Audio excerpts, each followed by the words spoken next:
ले छोरा मुंडो मिठो कर ले गिलहरी, हाँ? और ले ले बे खा और संतोष हटे कब लाएगी? आ रही हूं आज। ले ले आज जी भर कर खा लियो। मैं और बोल लेता हूँ। ले बेटा बस शांति हो गई। सूरज निकला, सूरज निकला। क्या बात है, आज सब बड़े खुश नजर आ रहे। खिला खिला सब। आ भी नहीं, आजा। रे इतनी बढ़िया खबर सुना रही हूं ना कि तू फूले न समाएगी। ले पहली मुंडू मिठो कर ले। पर वो फिर भी मिठाई किस लिए? पहले मुंडू मिठो करेगी कि सारे सवाल ही पूछ लेगी।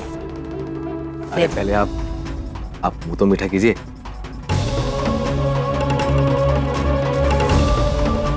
आपको खबर पता चलेगी ना तो हमारे खुशी के आप भी झूम उठेगी।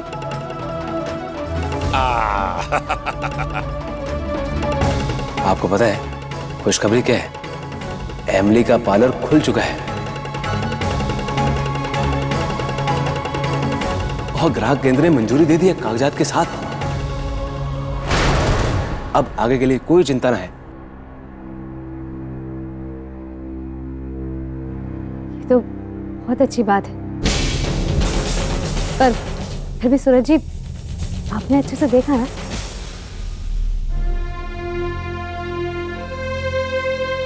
क्योंकि कल ही मैंने ऑनलाइन देखा था तो एक महीना और बता रहा था। आपने सब से चेक किया है ना? बिल्कुल सही कहा आपने जेठानी जी, हिसाब से तो 1 महीने और लगने थे, लेकिन आजकल सिफारिश से क्या कुछ नहीं हो जाता।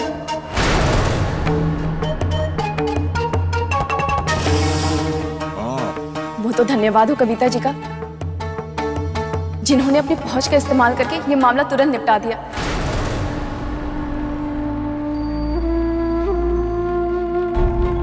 आपको पता है पार्लर तो खुला ही खुला, बल्कि वो जो इल्जाम लगे हुए थे ना वो भी सब रद्द हो गए, सब खत्म हो गए। पार्लर एमिली का खुल रहा है। मीना खुश हो रही है। कुछ तो गड़बड़ है। हाँ, और भाभी हमने तो ऐसी कोई रिक्वेस्ट भी नहीं की थी, सारा काम अपने आप करवा दिया। सच में बहुत बड़ा दिल है उनका।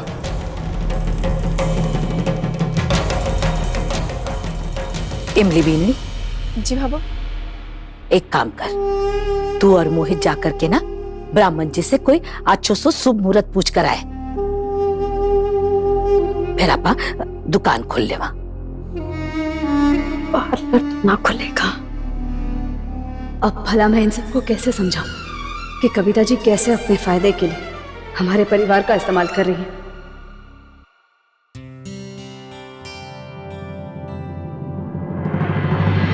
मुझे लगता है कि हमने कविता जी की मदद लेकर ठीक नहीं किया।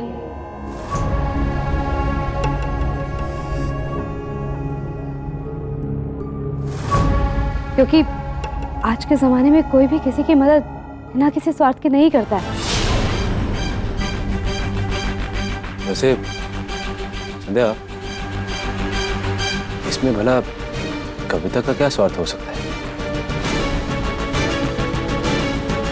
उन्होंने ये सब एक नेता की तरह वोटों के लिए किया है, और अगर हमारा काम होने के बाद हम उनको वोट दे भी दें तो इसमें हर्ज क्या है? और वैसे भी अच्छी नेता है तो दिक्कत क्या है? हाँ बिन्नी, अब वोट के बदले में अगर काम अच्छा करती है तो किसको क्या परेशानी है? सही तो बोल रहे हैं बाबा साहब, किसी ना किसी को तो वोट देना ही है। अब जब वोट देना ही है तो कविता जी को क्यों ना दे? उन्होंने तो अपना पार्लर भी खुलवाया। फिर भी मोहित भैया, ऐसे किसी की मदद लेना ठीक नहीं है।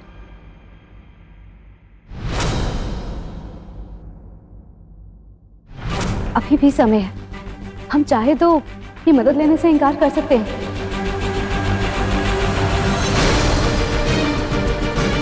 जहाँ पार्लर के लिए इतना इंतजार किया आपने, हाँ 1 महीना और सही।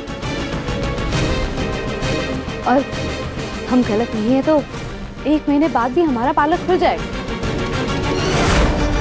हमारे को लगता है जिठानी जी सही कह रही हैं। प्लीज भाभी, आप अपने उसूल अपने पास रखिए, हम पे मत लड़ाइए। आप चाहती थी ना कि आपका नाम इस्तेमाल ना हो, नहीं किया ना हमने। अब जब वही मदद कविता जी से मिल गई है तो इसमें हर्ज क्या है?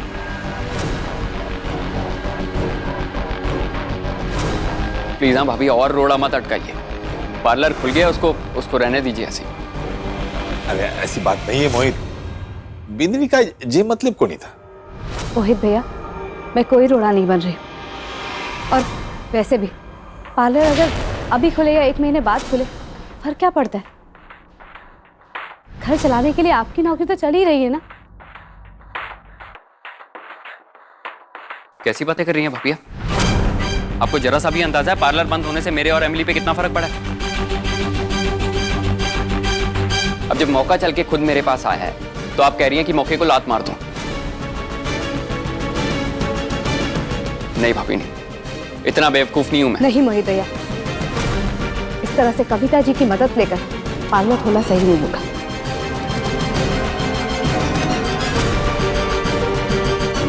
मैं अभी उनको फोन करके बोल देती हूँ कि हमें उनकी मदद नहीं चाहिए।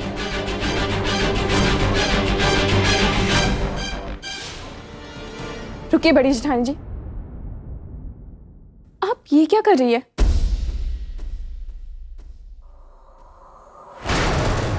आज हमें इतनी मुश्किल से हमारा पार्लर खुलने का एक रास्ता निकला है, आप उस रास्ते को भी बंद करना चाहती हैं?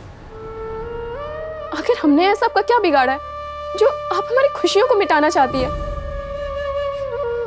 अरे सारी दुनिया अपने काम को आगे बढ़ाने के लिए किसी ना किसी पहुंच के इस्तेमाल करती है, तो अगर हमने ऐसा कर लिया तो क्या गलत किया? और बल्कि मैं तो ये कहती हूँ कि हमें तो कविता जी का एहसान मानना चाहिए कि उन्होंने आज हमारा वो काम कर दिया जिसके लिए हम दफ्तरों के चक्कर काट काट के थक चुके थे। और आप है कि अभी देखो रोने लग जाएगी, जैसे लगे टंकी फिट है, यूं किया यूं निकल रहा है। एमिली, तुम बात को समझ नहीं रही हो। जेठानी जी, मेरा पार्लर बस फिर से शुरू हो जाए, मुझे इससे ज्यादा कुछ भी नहीं चाहिए।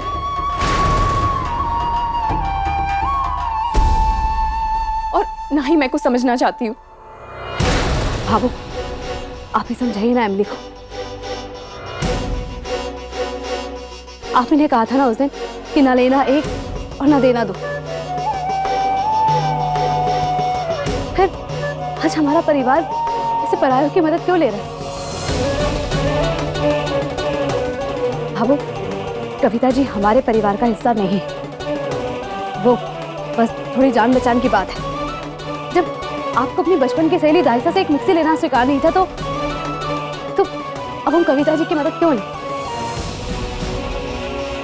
बाबू, मैं नहीं चाहती कि हमारा परिवार कविता जी से कोई भी मदद ले।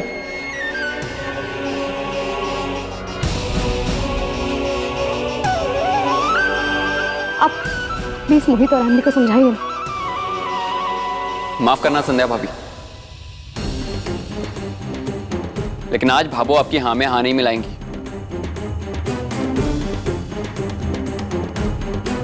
आप जिस कविता जी की मदद को गलत ठहरा रही हैं ना,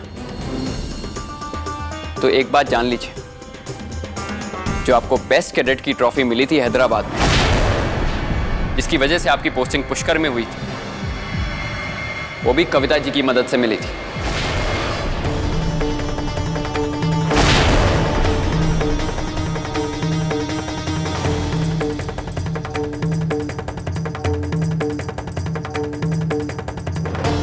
और तो और भाभो गई थी कविता जी से मदद मांगने।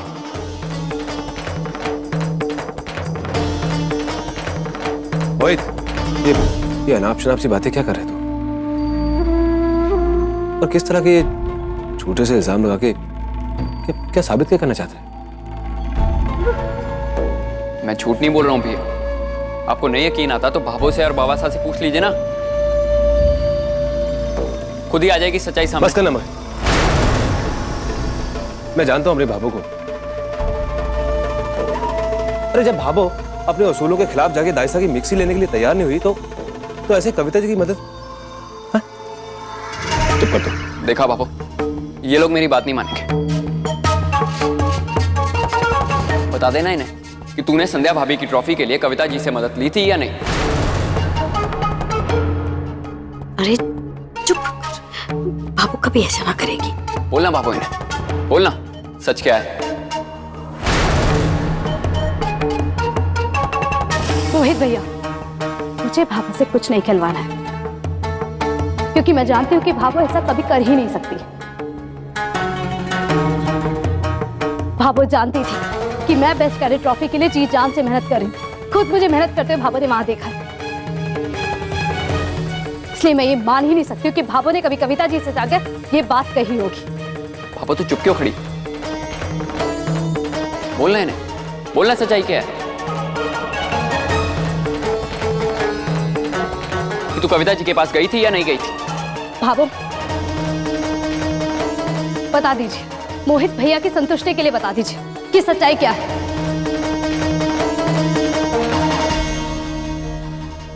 सूरज, संध्या बेननी, मोहित गलत ना कह रहे हैं।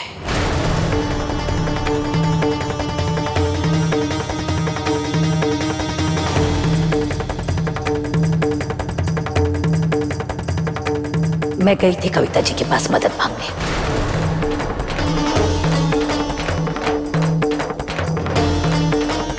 और हाँ बेननी, उन्होंने हमारी मदद भी की थी। थारे को वो पहले नंबर का तमका और पुष्कर में ड्यूटी भी कविता जी की वजह से ही मिली है।